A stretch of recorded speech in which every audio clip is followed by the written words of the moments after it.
Ay, may kilaan. Pasyang ka kay Nanay Agapita. Alay, ako ididilin siya ng may ulam. Eh, di ginawa isang araw, bigyan mo ako ng papaya. Uho. Ay, hindi ko pa nagugulay eh. Kahit ganun kumain ng purong gulay. Eh, ako didilin siya ng kahit kunting may mapaalat. Ay ano kang didilin siya yung pang-ulam? Ay, baka huli miski isda at may perito. Ay ano kayo nakakapitin sa inyong bayawang? Eh, di, ay, lalagyan ng isda kung may mahuli. Ay ano siyang aray, may bilmi nakapit na patalim. Ay, ari, panghuli ng isda, pang ano. Ay saan man ka dyan makakahuli ng isda? Alay, ako may toy ako din eh.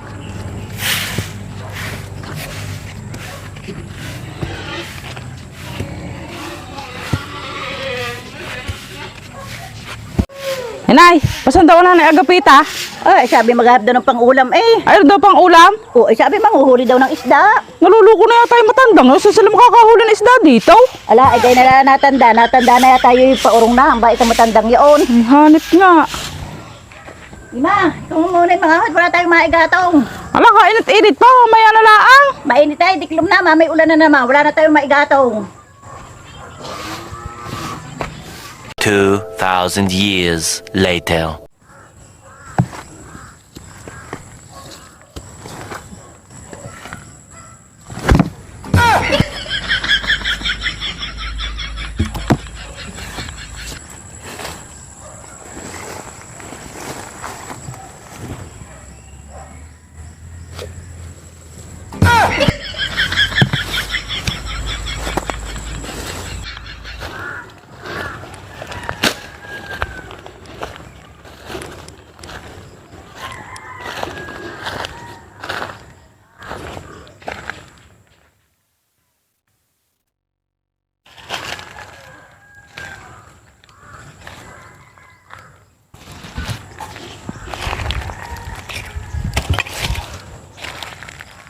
Ano nang nangyari sa matandang yun?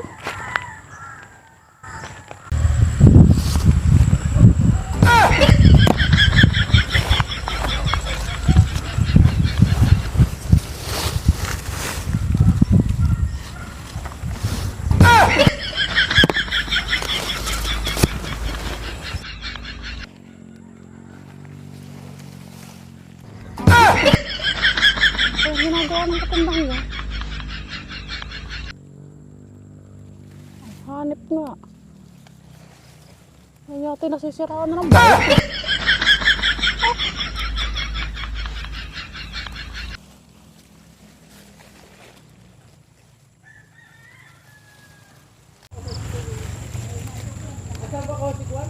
Ay, huwag ka na, kaya pala walang mahuli. Hindi nga ka pala, kaya pala walang mahuli isda. Alam mahuli ng isda, de. Pagkakatuyo ng tubig na yan. Ay, mayroon. Huwag lilikot, huwag lilikot. Oh, kita mo yan, sap-sap. Oh. Aba, meron nga. Oh, hugay mo. Pagka tuyo ang lupa, tuyo rin ang mahuli. Yan. Oh, kita mo, hawat. Ay, marami na kayong huli. Kamandami na ako yun, Ay, oh, Ay, madami nga. sabi, ikaw, Ay, hindi na ho. Okay, uuwi na. baka ka. Tek na yan.